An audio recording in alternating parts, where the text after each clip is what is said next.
Bounds Show, driven by the all-new Acura MDX at the all-new Acura of Jackson.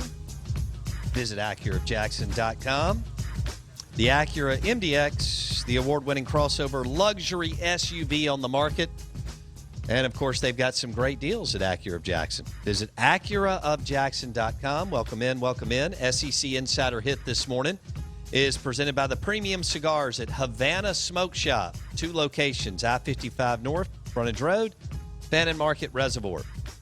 Liga Privada, Fuente, Rocky Patel, La Flor Dominicana, Oliva, you name it, they've got it at Havana Smoke Shop. Grab some sticks and get ready for the NFL Draft tonight. Rounds 2 and 3. Blake, when does it start this afternoon or tonight? I don't even know. 6? Our next guest may know. He's the expert. We damn sure aren't. We just know about cigars and food and Tito's vodka. All right. Live in the Bank Plus studio, Steve Palazzolo, NFL Insider, NFL Draft Insider, ProFootballFocus.com. He joins us on the Miller Lite guest line. Steve, what did you make about – I know Blake Scott's going crazy on the phone when he called you, and I apologize for how unprofessional he is. But CeeDee Lamb, wide receiver out of Oklahoma, falls to Dak Prescott and the Dallas Cowboys. Assess the fact that he was there and the pick. Yeah, I mean, it was the best pick in the draft. I mean, when you look at how to win in the NFL today, and we pound the table for this philosophy at PFF all the time. There's players going, there's interior defensive linemen, there's offensive tackles, which you need. They're all fine. But I think offenses need to create an environment where defenses are just in a bind. You know, like where defensive coordinators are staying up at night. And defensive coordinators are not staying up at night figuring out, how do I beat Tristan Wirfs?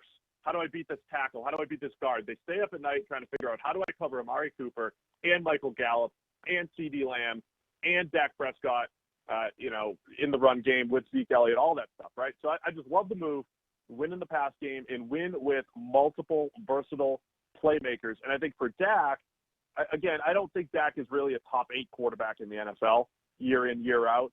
I don't even know if he's top 10 because when he hasn't had good playmakers, he's barely been a top 18 guy, I think, by PFF standards. But when you have that guy with a good play caller, with a good supporting cast, you can get top 5 type of production. And that's the goal with the pass game. So they're putting Dak in position to succeed.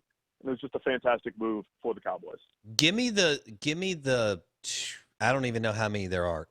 Who in the NFL at the quarterback position can play at that elite level without playmakers? Because I would think majority of them are outside the top 15, top 18 if they don't have the dudes. Who can overcome that? Yeah, I mean, it's Steve? To me, so like if you go back through PFF grades, and again, like Tom Brady is getting a bit older, but you've got Brady, you've got Breeze. Rodgers is probably slowing down in that regard, but he was there at one point. I think Russell Wilson is there. Andrew Luck, I think, was there when he was playing. Big Ben. I think there was a point where Phillip Rivers was there. Deshaun Watson might be on the way. Of course, Patrick Mahomes, I think, is there, even though we haven't seen him without great playmakers. But, again, those guys would elevate whoever is around them. And, at worst, you're like, hey, I'm going to get a top 10 season out of a lot of these guys, for the most part. Whereas I think the rest of the league, and I just use the word mid-tier, calling the rest of the guys mid-tier quarterbacks, for me, that's like QBs 8 through 20, 24, whatever it is right now in today's NFL. I think there's a lot of them. And when you have those guys, you just have to do everything you can to maximize their production. And that's why I love exactly what the Cowboys are doing with Dak. And I love that pairing with Kellen Moore as a play caller last year. I hope that continues even under Mike McCarthy. All right, that's fair enough. All right, maximize their production. Guys like Dak, and as Palazzolo says, hey, that could be guys 8 through 22. And so now he's got CeeDee Lamb, Amari, Gallup, and we'll see what else they do. Steve Palazzolo, ProFootballFocus.com on the Out of Bounds Show. Where did you have CeeDee Lamb? Was he ahead of Judy and Ruggs? Were they all three together? There wasn't a penny's worth of difference. How did Steve Palazzolo see Jerry Jeudy out of Bama, Ruggs out of Bama, and CeeDee Lamb out of Oklahoma? Steve? Yeah, so because of the positional value, we think wide receivers high. We had all of them in our top 10 on the PFF draft board. We had Judy just above Lamb, but that literally changed on a weekly basis. I mean, they flipped a few times during our process. It was a 1 and 1A situation between Judy and Lamb, and I think they just all bring different things to the table. I mean, if you look at Judy as being a little bit more of a slot, he could be a vertical threat, really good route runner. I think CeeDee Lamb's the best all-around option, though. I thought his ability to run the vertical route tree, catch back shoulders, catch the ball over the middle, and he's just got such a great feel for picking up yards after the catch. He just knows where defenders are and maximizes it. Doesn't always look like the most dynamic athlete, but he just gets the job ddone. So I thought Lamb was the most complete receiver, similar to an Amari Cooper type, which, again, that's not redundant. That's a great thing to have. Sure. Guys that get open and might make life easier on your quarterback. All right, Blake just left. He's driving to Dallas, no longer abiding by the shelter in place, and he's going to get a CeeDee Lamb jersey. So we'll see him in a week or so. Steve Palazzolo, ProFootballFocus.com, on the Miller Lite guest line. Steve, what was your reaction when the Green Bay Packers moved up and drafted Jordan Love, Utah State QB, knowing that Aaron Rodgers is 36 and we still believe has at least 2 or 3 more maybe really good years? Yeah, it's interesting because I think the Aaron Rodgers of the world, the Tom Brady's of the world do really well when you tell them that, they're done, or, there's adversity or whatever it might be. There's a history of those guys turning things around. I was joking on my podcast that the Packers they said, look, we could either draft a wide receiver to help Aaron Rodgers, or let's motivate this guy. Let's draft a quarterback. Let's get the old Aaron Rodgers back. Let's get that edge back. And obviously they're not drafting players just to motivate their starting quarterback, but I think that's going to be the end result. I really think Rodgers is going to say, okay, you're going to draft my replacement. There's no way that's happening. And they might get old Aaron Rodgers back for 2 or 3 more years. I think from a Packers standpoint, when I'm watching Jordan Love, I say, look, I would take him in the 3rd round, which probably means 2nd round when it comes to quarterbacks. I see the quote-unquote upside. I see all the special throws. There's just so much bad on there that needs to get undone. I wasn't willing to take a 1st-round flyer on him, but he does go to a great situation. And I love the idea of, drafting quarterbacks because they're so valuable because of the payoff. Like if Jordan Love's, if he becomes a great player, the payoff is well worth it. So it's a little tough because you want to put the best pieces around Aaron Rodgers, the same thing we're talking about with Dak, but at the same time, I like the forward-thinking approach, and I think the collateral damage, so to speak, is that Aaron Rodgers gets extremely motivated, and we might see him back to form over the next season or 2. Okay, fair enough. Steve Palazzolo on ESPN 105.9 The Zone, recapping the 1st round. Steve, how does Green Bay not draft a wide receiver or a running back in their last 15 drafts, and especially with the way that y'all have adjusted, pivoted the last, I don't know how many years, 5, 6, however long, and have run the numbers and realize how valuable and important the wide receivers are in this league? Yeah, I mean, that's the tough one. I mean, when you looked at Green Bay play last year, when Devontae Adams was on the field, Aaron Rodgers has that great connection, and they're fantastic. But even when he is on the field, it's like, okay, what's the other option? Again, that's not keeping defensive coordinators up at night. Defensive coordinators sweat when they have to cover 3 guys, and they have to call a coverage that might leave 1 guy one-on-1, right? And so you could take a Devontae Adams out of the game, or the Packers have to work hard to take that 1 guy and get him open. So, yeah, I mean, the one thing I'll say is the receiver depth in this class is still excellent. There's still plenty of good players on the field, but I think that's what Green Bay needs to do. At 2018, they attacked the wide receiver position, but it was more later in the draft. Equinemius St. Brown, Marquez Valdez-Scantling, those guys are still, one of them still might emerge. They've got some big-bodied guys over there, but they still need one more really good weapon. They need more explosiveness at tight end. So, yeah, Green Bay's got a lot more work to do at the playmaker position, and I would expect them to do that probably tonight and maybe a little bit tomorrow. Okay. Cam Akers, he's from here. Played at Clinton High School. He was unbelievable, Steve. He was a phenomenal quarterback, but obviously running back too. Goes to Florida State. Everything implodes around him. Jimbo, Taggart, the whole thing. What does Palazzolo see on tape? And do you expect him to go, maybe not in the second, but in the third round tonight? Yeah, I think third round's probably a reasonable range for him. I think he was fifth or sixth on our running back draft board. So, just outside that top group that a lot of people expect. I think he's a good receiving back, which of course, that's where you have to have, that's where you have to bring value in today's NFL. Again, it's a pass game. So I think, Akers is good. He's a good, solid player. I think he's probably in that second tier of running backs. He's a solid runner. But I would expect him to go to a team. Tampa Bay might be a team where Brady's going to be looking for a pass-catching running back, and Akers could be a good fit there. Ooh, okay. Steve Palazzolo, ProFootballFocus.com on the Out of Bounds Show. Follow Steve on Twitter. Obviously, they do a great job. They figured it out, and they've been driving the whole cutting-edge analytics deal for some time now. We got the second and third round tonight. I think everybody's excited, especially with the way that the draft ended last night. Tua to the Dolphins. You like it? I like it a lot, and Yes. I'm guilty. I completely bought into the hype. I really thought that they wanted Justin Herbert. I know it's lying season and smokescreen season, and I just I bit. I thought that was the case, and I think they played it brilliantly because the quarterback's so valuable. Green Bay traded up to get Jordan Love, right? I would trade up to get Tua at 2 or 3. I would do it if it's your guy, and I think he's one of the top 2 guys with him and Burrow. I would do it, and I think it's great that they got to sit at 5 and keep those extra first-round picks. So that's a huge win for them. I don't love exactly what they did with the pick with Austin Jackson, the tackle at 18, but I love Tua. I think he's well worth the risk at 5.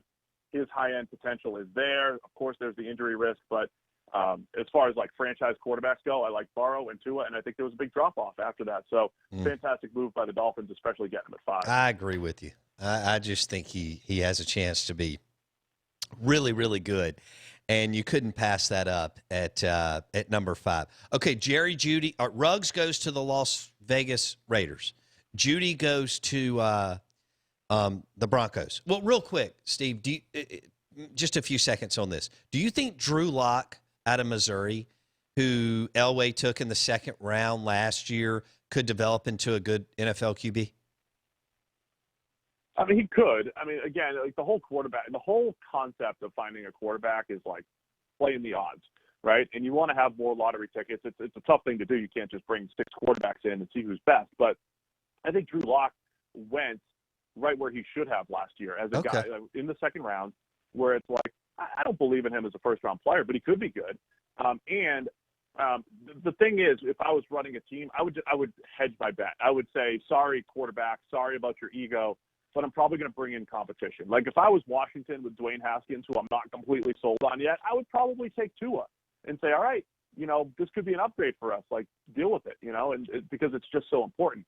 So if I'm Denver, I would hedge a little bit. Now, what I would say is they're putting him in great position to succeed, because when you're building that receiving core, when you have a big-bodied Cortland Sutton who can get the ball down the field, you add the best route runner in Jerry Jeudy, who can win from the slot, win outside, stretch the field, and you have a nice fast tight end like Noah Fant. Those are some tough skill sets to cover. So they're putting Locke in position to succeed, and the benefit there is they'll figure it out sooner rather than later if he's the guy. If he's not doing it with this receiving core, then maybe he's not the guy, or again, to the Dak point, you extract that production out of him with a good supporting cast. So they're putting Locke in a really good situation there in Denver. Who is your Steve Palazzolo, ProFootballFocus.com on the Miller Lite guest line? Follow Steve on Twitter at PFF_Steve. They're crushing it all the time, but all over this thing this week. Who is your number one playmaker left offensive skill-wise on your board? So the actual board, it's Laviska Shenault from Colorado. It's between him and Michael Pittman from USC. And the thing about Shenault is he's got this injury history. He's banged up. He might not even have been healthy since 2018, really. But when he is healthy, he's so explosive. And our guy Mike Renner, our lead draft analyst now, he he actually compared him to Saquon Barkley as a player, even though he's a receiver, and that's how good he is with the ball in his hands. So there's injury risk with Chenault, big receiver who's awesome after the catch and explosive, and then Michael Pittman, who's kind of an uber possession type, Michael Thomas type. I'm not saying he's Michael Thomas, but fast as well. He ran well at the combine. So I think those two guys are going to be potential steals here on day 2. Okay, you loved what Dallas did last night. Can you give me one or two max teams that you thought won last night? Well, definitely Dallas with what they did.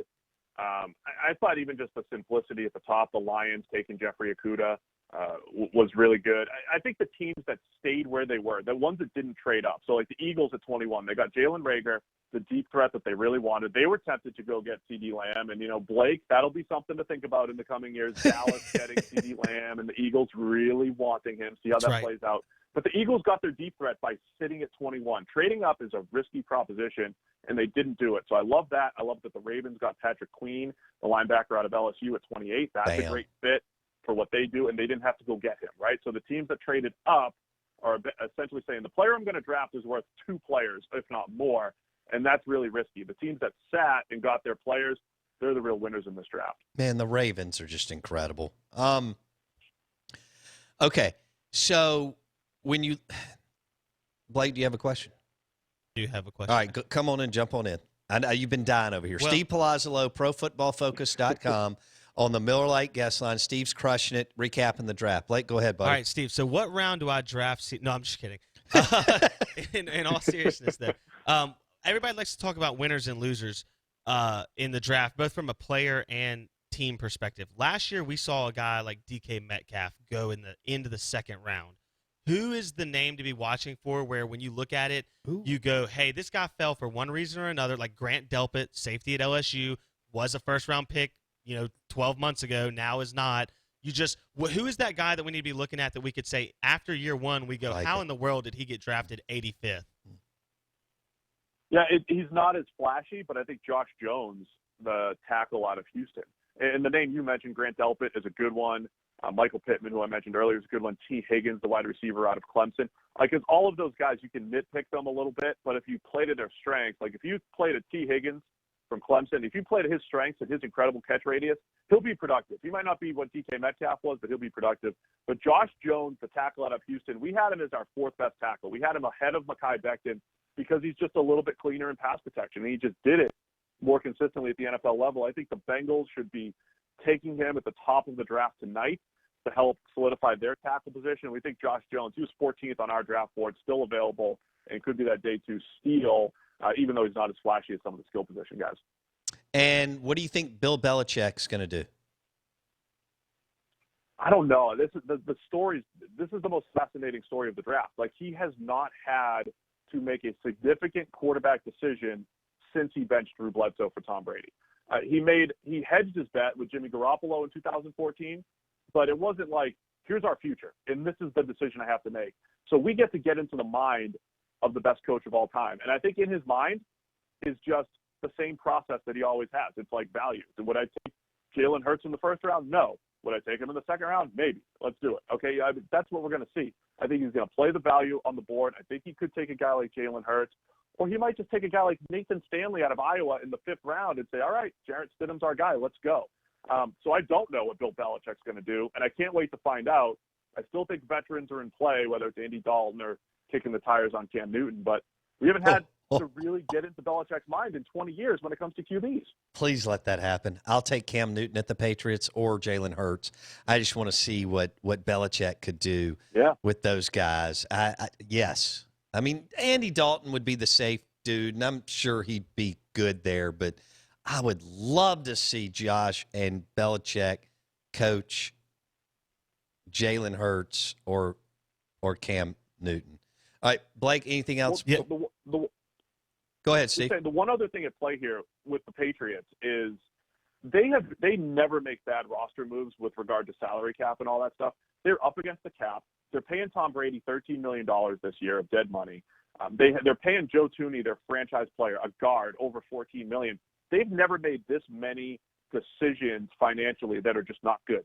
Like, they're not set up to win this year. And even if Brady was back, the roster is not good. That's why they didn't get out of the wild card round last year. So he could take a 2-year approach. He could say, look, we'll have a mediocre season. Let's continue to stock up on draft picks. Maybe we could sneak into the Trevor Lawrence or Justin Fields or whoever the quarterback is a year from now sweepstakes. So we could see a long-term approach from Belichick this year, even though I still think he would love to win games. He's in position to maybe try to get one of those top guys next year. We'll leave it there. Steve Palazzolo, ProFootballFocus.com. Follow him on Twitter at PFF_Steve. And these guys, they're all over it. So we'll see what happens tonight with round 2 and 3. Steve, hey, man, I appreciate it. I know you're swamped. Have a great weekend. We'll talk soon. Sounds great. Thanks for having me, guys. See you, dude. NFL Draft Insider, NFL Insider, Steve Palazzolo on the Out of Bounds Show. He said CeeDee Lamb, best pick of the draft. Yeah. I mean, I knew that, but I'm glad to hear Steve, put his stamp of approval on my opinion. Can you even function? No. You're going to be insufferable. I'm high as a kite right now. I mean, wow. Just living the dream. CeeDee Lamb. Now, look, Jerry could absolutely fall over backwards on the rest of these picks. Sure. They have 6 picks left. It's about middle of the pack in terms of teams that have picks left. But number 51 is the next, and we need Dallas to go get another really good player. Probably defensive secondary. Okay. Yeah. All right. Because there's a few guys that are out there that you go, Trayvon Diggs, Grant Delpit, where you go, at least one of those dudes is probably falling to 51 for you. Which one is it? Can you make it fit? That would be spectacular. But how about both of our analysts? First off, 2 of the best guys in the draft world. Like, these are not this is Pro Football Focus's lead guy and the Draft Network's lead guy. So right. I love that we get these guys with real value and opinion and like cachet behind what they say. But how about both of them saying, look, it's about offense. It's nice to draft a tackle. It's nice to draft a corner or a defensive end like Chase Young. He'll be impactful. He'll be a great player. But, man, when you're Dallas and you have CeeDee Lamb right there you got to take him. Right. You have to take him. Well, is dynamic – I think a good example of what you're talking about, Blake, is an example is the Kansas City Chiefs are defending Super Bowl champs, and they have an explosive, dynamic offense. So a lot of people may think, well, of course they'll go defense. Yep. Andy Reid goes, no, this game is driven by offense, and I'll take a running back that's going to be able to catch the ball out of the backfield and help Patrick Mahomes, especially on third down. Yeah, and we saw, look, the Chiefs lost Tyreek Hill for like 6 or 8 games this past season. Now, it didn't completely debilitate them, but if you lose 2 guys, maybe your offense has really changed. Right. So Andy Reid understands, the Ravens understand, when you're in the NFL, you need to draft people before you need them. The Jaguars draft people once they need them. That's why they're always behind the ball. Right. Good teams draft people ahead of schedule so that when they need them, they're there and ready to go in. We'll leave it there. The Out of Bounds Show, ESPN 105.9 The Zone, brought to you by Chris Corley. Angel Oak Home Loans. He'll refinance your home for you. Angel Oak Home Loans, Chris Corley. Also presented by Superior Foundation. Todd Sanders, Trey Pace. Foundation repairs. Think Superior Foundation. Superior.ms. Mudbug slinging crawfish and shrimp all weekend. 2 locations in Rankin County. Also Kessler Prime. Steaks, bacon, and tamales for you. Curbside and to go. The show is powered by Dancing Rabbit Golf Club. 2 beautiful courses, the Azaleas and the Oaks, and Live Oaks Golf Club. And don't forget that Sal and Mookie's in Fondren is now open. Wings and pizza. We'll see you Monday.